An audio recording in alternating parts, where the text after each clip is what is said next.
Praise the Lord. Good afternoon, everybody. Today's word, Acts chapter 13, word 4 to 12. Topic in Cyprus, Paul and Barnabas. ದೇವರ ಅತಿ ಪರಿಶುದ್ಧವಾದ ನಾಮಕ್ಕೆ ಮಹಿಮೆ ಆಗಲಿ. ಈ ದಿನದ ವಾಕ್ಯಭಾಗ ಅಪೊಸ್ತಲರ ಕೃತ್ಯ 13ನೇ ಅಧ್ಯಾಯದಲ್ಲಿ 4ನೇ ವಾಕ್ಯದಿಂದ 12ನೇ ವಾಕ್ಯದವರೆಗೆ. ಶೀರ್ಷಿಕೆ ಸೈಪ್ರಸ್ನಲ್ಲಿ ಪೌಲ ಮತ್ತು ಬಾರ್ನಬರು. ಪವಿತ್ರಾತ್ಮನಿಂದ ಕಳುಹಿಸಲ್ಪಟ್ಟ ಅವರಿಬ್ಬರು ಸೆಲ್ಯೂಕಕ್ಕೆ ಹೋಗಿ ಅಲ್ಲಿಂದ ಹಡಗು ಪ್ರಯಾಣ ಮಾಡಿ ಸೈಪ್ರಸ್ಗೆ ತಲುಪಿದರು. ಸೆಲೆಮೇಸಿಗೆ ಬಂದು ಅಲ್ಲಿಯ ಯಹೂದಿ ಸಭಾಮಂದಿರಗಳಲ್ಲಿ ದೇವರ ವಾಕ್ಯವನ್ನು ಸಾರಿದರು. ಯೋಹಾನನು ಸಹ ಅವರೊಂದಿಗಿದ್ದು ಅವರಿಗೆ ಸಹಾಯಕನಾಗಿದ್ದನು. ಅವರು ಆ ದ್ವೀಪದಲ್ಲೆಲ್ಲ ಪ್ರಯಾಣ ಮಾಡಿ ಪಾಪೋಸ್ ಎಂಬಲ್ಲಿಗೆ ಬಂದರು. ಅಲ್ಲಿ ಬಾರ್ ಯೇಸು ಎಂದು ಕರೆಯಲ್ಪಡುವ ಒಬ್ಬ ಯಹೂದಿ ಮಂತ್ರವಾದಿ ಹಾಗೂ ಸುಳ್ಳು ಪ್ರವಾದಿಯನ್ನು ಕಂಡರು. ಅವನು ರಾಜ್ಯಪಾಲ ಸರ್ಗೆ ಪೌಲನ ಜೊತೆಗಿದ್ದನು. ಈ ರಾಜ್ಯಪಾಲನು ಬುದ್ಧಿವಂತನಾಗಿದ್ದನು.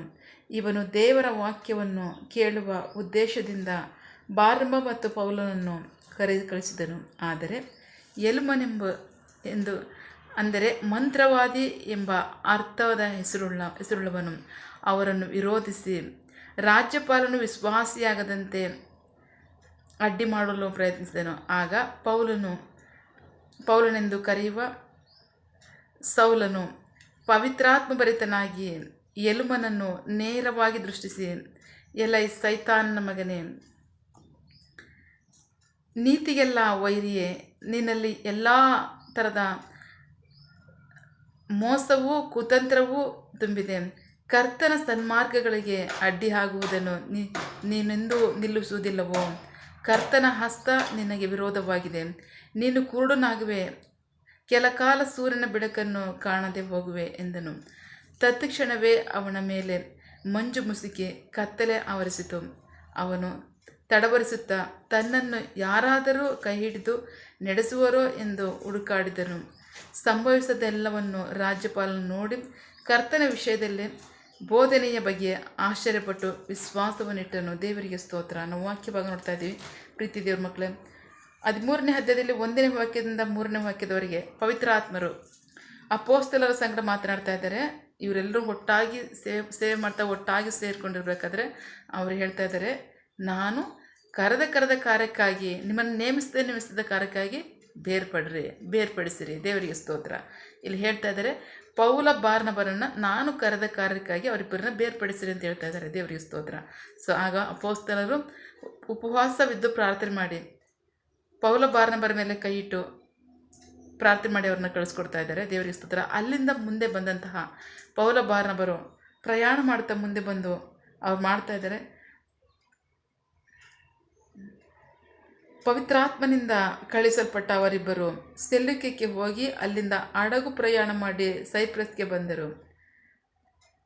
ಸೆಲೆಮೇಸಿಗೆ ಬಂದು ಅಲ್ಲಿ ಯಹೂದಿ ಸಭಾಮಂದಿರಗಳಲ್ಲಿ ದೇವರ ವಾಕ್ಯವನ್ನು ಸಾರಿದರು. ಯೋಹಾನನು ಸಹ ಅವರೊಂದಿಗಿದ್ದನು, ಅವರಿಗೆ ಸಹಾಯಕನಾಗಿದ್ದನು. ದೇವರಿಗೆ ಸ್ತೋತ್ರ. ಅವರು ಅಲ್ಲಿ ಆ ದ್ವೀಪದೆಲ್ಲ ಪ್ರಯಾಣ ಮಾಡಿ ಪಾಪೋಸ್ ಎಂಬಲ್ಲಿಗೆ ಬಂದರು.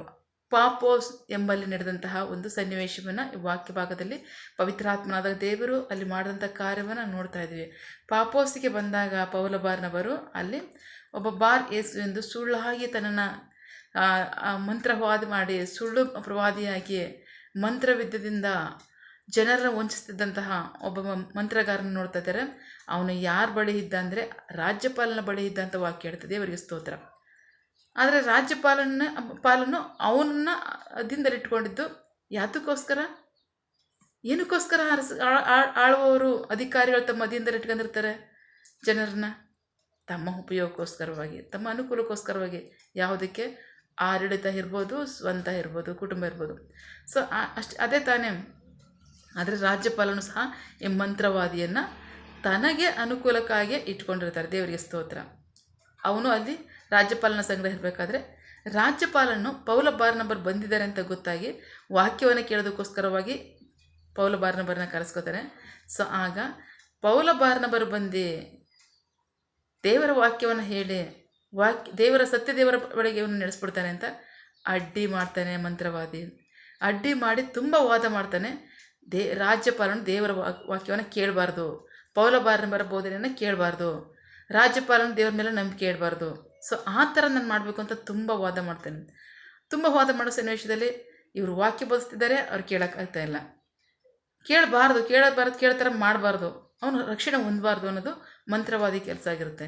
ಸೊ ಅವನು ವಾದ ಮಾಡ್ತಿರ್ಬೇಕಾದ್ರೆ, ಸೊ ವಾದ ಹಾಗೆ ಮುಂದುವರಿತಾ ಇರಬೇಕಾದ್ರೆ ತಕ್ಷಣ ಪವಿತ್ರಾತ್ಮನ ಪೌಲನ ಬಾರಂಬರಿಗೆ ಪ್ರೇರೇಪಣೆ ಮಾಡ್ತಾ ಇದ್ದಾರೆ. ನೀವು ದೃಢವಾಗಿ ಮಾತನಾಡ್ರಿ, ದೃಢವಾಗಿ ಮಾತನಾಡ್ರಿ, ಬಲವುಳ್ಳವರಾಗಿ ಮಾತನಾಡ್ರಿ, ನೀವು ಶಕ್ತಿ ಉಳ್ಳವರಾಗಿ ಮಾತನಾಡ್ರಿ. ದೇವರಿಗೆ ಸ್ತೋತ್ರ. ತಕ್ಷಣ ಪೌಲನು 9ನೇ ವಾಕ್ಯದಲ್ಲಿ, ಆಗ ಪೌಲನೆಂದು ಕರೆಯಲ್ಪಡುವ ಸೌಲನು ಪವಿತ್ರಾತ್ಮ ಭರಿತನಾಗಿ ಎಲುಮನನ್ನು ನೇರವಾಗಿ ದೃಷ್ಟಿಸಿ, ಎಲೈ ಸೈತಾನನ ಮಗನೇ, ನೀತಿಗೆಲ್ಲ ವೈರಿಯೇ, ನಿನ್ನಲ್ಲಿ ಎಲ್ಲ ತರಹದ ಮೋಸವೂ ಕುತಂತ್ರವೂ ತುಂಬಿದೆ. ಕರ್ತನ ಸನ್ಮಾರ್ಗವನ್ನು ಅಡ್ಡಿ ಮಾಡುವುದನ್ನು ನೀನು ನಿಲ್ಲಿಸುವುದಿಲ್ಲವೋ ಅಂತ ಹೇಳಿ ಅವನು ಹೇಳ್ತಾ ಇದ್ದಾನೆ, ನೀನು ಕೆಲ ಕಾಲ ಕುರುಡನಾಗ್ತೀಯ, ಸೂರ್ಯನನ್ನು ಕಾಣದಿಗಾಗ್ತೀಯ ಅಂತ. ದೇವರಿಗೆ ಸ್ತೋತ್ರ. ಆಗ ಅವನು ಕಣ್ಣು ಮಂಜಾಗುತ್ತೆ, ಅವನು ನಡೆಯೋಕ್ಕಾಗದೆ ತಡವರಿಸ್ತಾ ದಾರಿ ಹುಡುಕೊಂಡು ಹೋಗ್ತಾ ಇದ್ದಾನೆ. ದೇವರಿಗೆ ಸ್ತೋತ್ರ. ಪವಿತ್ರಾತ್ಮನ ಕಾರ್ಯಗಳು ಅದು ನಿರಂತರವಾದ ಕಾರ್ಯ, ಎಲ್ಲ ಕಾಲಕ್ಕೂ ನಿರಂತರವಾದ ಕಾರ್ಯ. ದೇವರಿಗೆ ಸ್ತೋತ್ರ. ನಂಬುವ ಎಲ್ಲರೂ ಸಹ ರಕ್ಷಣೆ ಹೊಂದಬೇಕು. ಯಾಕಂದರೆ ಅವ್ರು ಸೃಷ್ಟಿ ಮಾಡಿದ್ದಾರೆ, ಸೃಷ್ಟಿ ಮಾಡಿರ್ತಕ್ಕಂಥ ಮನುಷ್ಯನಿಗೆ ರಕ್ಷಣೆ ಆಗಬೇಕು. ಅವರು ಪರಲೋಕ ರಾಜ್ಯಕ್ಕೆ ಬರಬೇಕು, ಅವ್ರ ಆತ್ಮ ವ್ಯರ್ಥ ಆಗಬಾರ್ದು. ಅವರು ಪರಲೋಕ ರಾಜ್ಯಕ್ಕೆ ಅವ್ರ ಆತ್ಮ ಬರಬೇಕು, ಅದು ವ್ಯರ್ಥವಾಗಿ ಅಲಿಬಾರ್ದು, ಅನಾಥವಾಗಿ ಅಲಿಬಾರ್ದು, ಅದು ಮೋಸವಾಗಬಾರ್ದು. ಸೊ ಹಾಗಾಗಿ ದೇವರು ತಾನು ಸೃಷ್ಟಿ ಮಾಡಿರ್ತಕ್ಕಂಥ ಮನುಷ್ಯನ ಆತ್ಮವು ಪರಲೋಕಕ್ಕೆ ಬರಲಿ ಅಂತಲೇ ಇಲ್ಲಿಗೆ ಮಗನನ್ನು ಕಳಿಸಿದ್ದಾರೆ. ಆ ಮಗನ ಬಂದು ಇಲ್ಲಿ ತನ್ನ ರಕ್ತವನ್ನು ಸುರಿಸಿ ಮನುಷ್ಯನ ಪಾಪಕ್ಕೆ ವಿಮೋಚನೆಯನ್ನು ಕೊಟ್ಟಿದ್ದಾನೆ. ನಂಬುವ ಒಬ್ಬರಾದರೂ ಸಹ ಆತನಲ್ಲಿ ಭರವಸೆ ಇಟ್ಟು ಯೇಸುವೆ ಕರ್ತನೆಂದು ಬಾಯಿಂದ ಅರಿಕೆ ಮಾಡಿ ದೇವರು ಆತನನ್ನು ಸತ್ತೊಳಗಿಂದ ಎಬ್ಬಿಸಿದನೆಂದು ಹೃದಯದಲ್ಲಿ ಮೂಲಕವಾಗಿ ನಂಬುವ ಒಬ್ಬೊಬ್ಬರು ಸಹ ಪರಲೋಕ ರಾಜ್ಯದ ಬಾಧ್ಯಸ್ಥರಾಗಬೇಕು ಅನ್ನೋ ಉದ್ದೇಶಕ್ಕೋಸ್ಕರ ದೇವರಿಗೆ ಎಲ್ಲ ಕಾರ್ಯಗಳು ಮಾಡಿದ್ದಾರೆ, ಮಾಡ್ತಾ ಇದ್ದಾರೆ. ಸೊ ಆ ಸನ್ನಿವೇಶದಲ್ಲಿ ರಾಜ್ಯಪಾಲನಿಗೇನೋ ವಿಶ್ವಾಸ ಇದೆ, ಇವ್ರು ಏನು ಹೇಳ್ತಾರೆ ಕೇಳಬೇಕು, ಕೇಳಿ ಇದರಲ್ಲಿ ನಾನು ನಂಬಿಕೆ ಇಡಬೇಕು ಅನ್ನೋ ಆಸಕ್ತಿ ಇರುತ್ತೆ. ದೇವರಿಗೆ ಸ್ತೋತ್ರ. ಅದು ಇವತ್ತಿನ ಕಾರ್ಯ ಅಲ್ಲ. ಅಬ್ರಹಾಮನ ಕಾಲದಿಂದಲೂ ಸಹ ಈಜಿಪ್ಟ್ನ ಅರಸರು, ಫಿಲಿಪಿನ ಅರಸರುಗಳು, ನಿನ್ನ ದೇವರು ಯಾರಾಗಿದ್ದಾರೆ, ನನಗೆ ಅವ್ರ ಬಗ್ಗೆ ಹೇಳು, ಅವ್ರು ಯಾರಾಗಿದ್ದಾರೆ, ಅವ್ರು ಏನು ಮಾಡ್ತಾರೆ, ಅವ್ರ ಕಾರ್ಯ ಏನಂತ. ದೇವರಿಗೆ ಸ್ತೋತ್ರ. ಅಬ್ರಹಾಮನ ಕಾಲದಲ್ಲಿ ಅಬ್ರಹಾಮನ ಹೇಳೋಷ್ಟು ಸಾಮರ್ಥ್ಯ ಉಳ್ಳವನಾಗಿದ್ದೇ ಇರ್ಬೋದು, ಧೈರ್ಯ ಇದ್ದಾಗಿರ್ಬೋದು. ಅವನಲ್ಲಿ ಅಷ್ಟು ಧೈರ್ಯ ಇಲ್ಲದೇ ಇದ್ರೂ ಪರವಾಗಿಲ್ಲ, ದೇವರು ಮಾತ್ರ ಬಿಟ್ಕೊಡ್ಲಿಲ್ಲ. ಕನಸಿನಲ್ಲಿ ಅವ್ರಿಗೆ ಪ್ರೇರೇಪಣಿಸಿ, ಅವ್ರನ್ನ ಎಚ್ಚರಿಸಿ, ದೇವರು ಅವರಲ್ಲಿ ಭಯಭಕ್ತಿ ಉಳ್ಳವರನ್ನಾಗಿ ಮಾಡಿ, ಅಬ್ರಹಾಮನಿಗೆ ಸಹಾಯವಾಗುವಂತೆ ಮಾಡಿ ಕಾರ್ಯವನ್ನು ಮಾಡ್ತಾ ಬಂದರು. ದೇವರಿಗೆ ಸ್ತೋತ್ರ. ಸೊ ಹಾಗಾಗಿ ರಕ್ಷಣೆ ಹೊಂದೋದಕ್ಕೆ ಯಾರಿಗೆ ಮನಸ್ಸಿರುತ್ತೆ? ಅರಸುಗಳಿಗೂ ಮನಸ್ಸಿರುತ್ತೆ, ಅಧಿಕಾರಿಗಳಿಗೂ ಮನಸ್ಸಿರುತ್ತೆ. ಅದನ್ನು ಅಡ್ಡಿಪಡಿಸ್ತಕ್ಕಂಥವ್ರು ಯಾರು? ಯಾರು ತಮ್ಮ ಜೀವಿತವನ್ನು ಮೋಸಕರವಾಗಿ ನಡೆಸ್ತಿದ್ದಾರೋ, ವ್ಯರ್ಥವಾಗಿ ಜೀವನ ನಡೆಸುತ್ತಾರೋ, ಸುಖಭೋಗಗಳನ್ನು ಅನುಭವಿಸ್ತಿದ್ದಾರೋ, ಶ್ರಮ ಇಲ್ಲದೆ ಅವರು ಸುಖ ಅನುಭವಿಸ್ತಿದ್ದಾರೋ, ಅವರಂತೂ ಎಂದಿಗೂ ಸಹ ರಕ್ಷಣೆ ಹೊಂದೋದಕ್ಕೆ ಅರಸುಗಳನ್ನು ಅಧಿಕಾರಿಗಳು ಜನರನ್ನು ಬಿಟ್ಕೊಡಲ್ಲ. ಸೊ ಅಲ್ಲಿ ಸಮಸ್ಯೆ ಆಗಿರ್ತಕ್ಕಂಥದ್ದು ಅದೇ ಆಗಿದೆ. ಆದರೆ ದೇವರು ಮಾತ್ರ ತನ್ನ ಕಾರ್ಯವನ್ನು ಬಿಡದೆ ಮಾಡುವವರಾಗಿದ್ದಾರೆ. ಇಲ್ಲಿ ರಾಜ್ಯಪಾಲನು ಪೌಲ ಬಾರ್ನಬರ ಸಾರಿದಂಥ ವಾಕ್ಯದ ಮೇಲೆ ವಿಶ್ವಾಸವನ್ನಿಟ್ಟು, ದೇವರಿಗೆ ಸ್ತೋತ್ರ, ಪವಿತ್ರಾತ್ಮನಲ್ಲಿ ಉಂಟಾದಂಥ ವಾದ ವಿವಾದದ ನಿಮಿತ್ತವಾಗಿ ಅಲ್ಲಿ ಉಂಟಾದಂತಹ ಪರಿಸ್ಥಿತಿಯ ನಿಮಿತ್ತವಾಗಿ ಪವಿತ್ರಾತ್ಮರು ಕಾರ್ಯ ಮಾಡಲೇಬೇಕಾಯಿತು. ಕಾರ್ಯವನ್ನು ಮಾಡಿದ್ರು. ಪೌಲನ ಮೂಲಕವಾಗಿ ಒಂದು ಅದ್ಭುತವನ್ನು ಮಾಡಿದ್ರು. ಆ ಅದ್ಭುತದ ನಿಮಿತ್ತವಾಗಿ ರಾಜ್ಯಪಾಲನ ಮನಸ್ಸು ದೇವರ ವಾಕ್ಯವನ್ನು ಮುಟ್ಟುವಂತೆ ಮಾಡಿತು. ಆತನ ರಕ್ಷಣೆಯನ್ನು ಹೊಂದ. ದೇವರಿಗೆ ಸ್ತೋತ್ರ. ಸೊ ಹಾಗಾಗಿ ದೇವರು ಎಲ್ಲ ಕಾಲದಲ್ಲೂ ಕಾರ್ಯ ಮಾಡುವವರಾಗಿದ್ದಾರೆ. ನಂಬುವವರ ಜೀವಿತದಲ್ಲಿ ಆತನು ರಕ್ಷಣೆಯನ್ನುಂಟು ಮಾಡುವಾತನಾಗಿದ್ದಾನೆ, ಮಹತ್ಕಾರ್ಯಗಳು ಮಾಡುವಾತನಾಗಿದ್ದಾನೆ. ಅಷ್ಟು ಮಾತ್ರ ಅಲ್ಲ, ತನ್ನ ಮಹಿಮೆಯನ್ನು ಪ್ರಕಟಪಡಿಸುವಾತನಾಗಿದ್ದಾನೆ. ಅಂದು ಇಂದು ಮುಂದೆ ನಿತ್ಯವಾಗಿಯೂ ಆತನ ಕಾರ್ಯವು ನಡೆಯುವಂಥದ್ದಾಗಿರುತ್ತೆ. ದೇವರಿಗೆ ಸ್ತೋತ್ರ. ಕಾರಣ ದೇವರ ಕಾರ್ಯ ಅದು ನಡೆಯಬೇಕಾಗಿರುತ್ತೆ, ನಡೆಯುವಂಥದ್ದಾಗಿರುತ್ತೆ. ಸೊ ಪ್ರಾರ್ಥಿಸಿಕೊಳ್ಳೋಣ. ಸಕಲ ಸೃಷ್ಟಿಕರ್ತನೇ, ಸರ್ವಾಧಿಕಾರಿಯೇ, ಸಾರ್ವಭೌಮನೇ, ಉನ್ನತನೇ, ಮಹೋನ್ನತನೇ, ಮಹಾಪರಿಶುದ್ಧನೇ, ಪ್ರೀತಿ ಸ್ವರೂಪನೇ, ನೀತಿವಂತನೇ, ಅಧಿಪತಿಯೇ, ಸೇನಾಧೀಶ್ವರನೇ, ಇರುವಾತನೇ, ಸರ್ವವ್ಯಾಪಿಯೇ ಸಪ ಇದನ್ನೇ ವಾಕ್ಯಗಳ ಮೂಲಕವಾಗಿ ನಮ್ಮ ಸಂಗಡ ಮಾತಾಡ್ತಾರೆ. ನಿಮ್ಮ ಪ್ರೀತಿಗಾಗಿ ನಂಬಿಗಸ್ತಿಗೆ ನಿಮಗೆ ಸ್ತೋತ್ರ. ದೇವರೇ ಸಪ ಒಬ್ಬ ಅರಸನು ಕರ್ತನೇ ನಿನ್ನ ವಾಕ್ಯದಲ್ಲಿ ನಂಬಿಕೆ ಇಟ್ಟು ರಕ್ಷಣೆ ಹೊಂದಬೇಕು ಅನ್ನೋ ಮನಸ್ಸುಳ್ಳವನಾಗಿದ್ದರೂ ಸಹ ಅದಕ್ಕೆ ಅಡ್ಡಿ ಉಂಟು ಮಾಡಿದಂತಹ ಮನುಷ್ಯರಲ್ಲಿ ಉಂಟಾದಂಥ ವಾಗ್ವಾದದಲ್ಲಿ ನೀವು ಮಹತ್ ಕಾರ್ಯವನ್ನು ಮಾಡಿ ಆತನ ರಕ್ಷಣೆ ಹೊಂದಲಿಕ್ಕೆ ಸಹಾಯ ಮಾಡಿದರೆ ಕರ್ತನೇ, ನಿನ್ನ ಚಿತ್ತ ಈ ಲೋಕದಲ್ಲಿ ನಡೀಲಿ, ಮನುಷ್ಯರಲ್ಲಿ ನಡೀಲಿ, ನೀನು ಉಂಟು ಮಾಡಿರ್ತಕ್ಕಂಥ ಮನುಷ್ಯರಲ್ಲಿ ನಡೀಲಿ, ಅವರ ರಕ್ಷಣೆಯನ್ನು ಹೊಂದಲಿ. ನಿನ್ನ ಮಹಿಮೆಯಾದ ಕಾರ್ಯವನ್ನು ಪ್ರಕಟಪಡಿಸು. ನಿನ್ನ ವಾಕ್ಯದ ರಕ್ಷಣೆ ಸುವಾರ್ತೆ ಎಲ್ಲರನ್ನ ಮುಟ್ಟಲಿ, ನಂಬುವ ಜನರಲ್ಲಿ ರಕ್ಷಣೆ ಉಂಟಾಗಲಿ, ಪರಲೋಕದ ಬಾಧ್ಯಸ್ಥನಾಗಲಿ, ನಿಮಗೆ ಮಹಿಮೆಯಾಗಲಿ, ಜನರಿಗೆ ಆಶೀರ್ವಾದವಾಗಲಿ. ಆಮೇಲೆ ಪ್ರಾರ್ಥನೆ ಕೇಳಿದ ಪ್ರೀತಿಗಾಗಿ ನಿಮಗೆ ಸ್ತೋತ್ರ. ನಮ್ಮ ಪ್ರಾರ್ಥನೆಯನ್ನು ನಮ್ಮ ರಕ್ಷಕನಾದಂಥ ಯೇಸು ಕ್ರಿಸ್ತರ ಅತಿ ಪರಿಶುದ್ಧವಾದ ನಮ್ಮದಲ್ಲಿ ಪ್ರಾರ್ಥಿಸಿ ನಿಮ್ಮ ಪಾದಗಳು ಸಲ್ಲಿಸಿ ನಾವು ಬೇಡುವಂತಿದ್ದೇವೆ ನಮ್ಮ ಜೀವೋಡ ತಂದೆ. Amen. God bless you all.